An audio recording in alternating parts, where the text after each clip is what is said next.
National 5 biology students, let's do this question together. So this one says the diagram shows part of a food web in a pine forest, okay, and we've got our food web here. It says complete the table by giving one example of each type of organism from the food web. So the first organism we need to find is a producer. Now producers are found usually at the bottom of our food webs, okay? They tend to be the ones that start the food web. So that's either going to be the moss or the pine tree, okay? Either answer would be acceptable there. The predator, a predator is an animal which hunts and eats another animal. So something like the owl, which eats and hunts the squirrel and the wood mouse, the fox, which also hunts and eats a number of the organisms. But also, what would be acceptable as well is to say the wood mouse, because that will eat the earthworm, or the hedgehog as well, okay? So we could say the wood mouse, or we could say the hedgehog as well. All of them would be acceptable as predators here. Use the words increase, decrease, or stays the same to suggest what might happen to the size of the squirrel population if all the foxes were removed. Okay, so we're getting rid of these foxes. What would happen to the squirrel population? So we've got the squirrels over here. Now the squirrels at the moment are being eaten by foxes, okay? So if you remove the foxes, the squirrel population would increase. And the explanation, which is important here, is there are no foxes to eat the squirrels, okay? And for me, this is by far the most straightforward way to answer this question. However, they do also accept other answers here. You could say that the squirrel population decreases, and your explanation would be because there is less competition for the owls for food.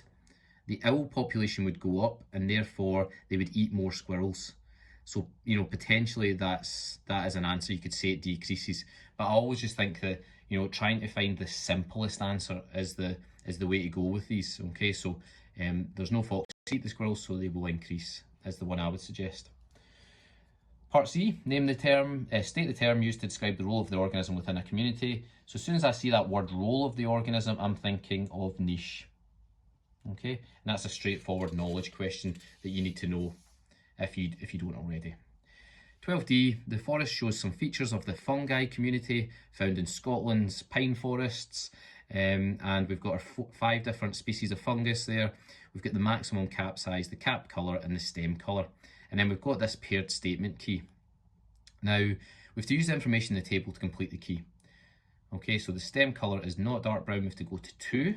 Okay, so those that are not dark brown, so that's this one here, and this one here.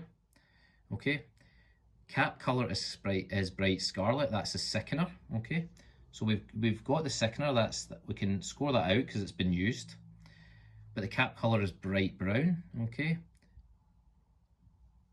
we've got this one here is bright brown, and that's it. So it has to be the pinewood gingertail. I love these names. Pinewood gingertail. For number 3, so in order to get to 3, we have to have the stem colour is dark brown, okay? So that's this one here, and this one here. We go to 3, the cap colour is dark brown, okay? So of those that are got a dark brown stem colour, which one also has a dark brown cap colour, which we have not mentioned so far? We've actually got 2 that both have a dark brown cap colour, both the earpick fungus and the Pelargonium bonnae. So therefore we have to do another go to, and this time we're going to go to 4. Okay, because we can see the velvet rollrum has already been mentioned there. And then when we go to number 4, we see the Pelargonium bonnae has been used, which leaves us only with the earpick fungus. What a great name. Okay, so that's how we answer that question. Hope that was useful, folks. Join me for the next one.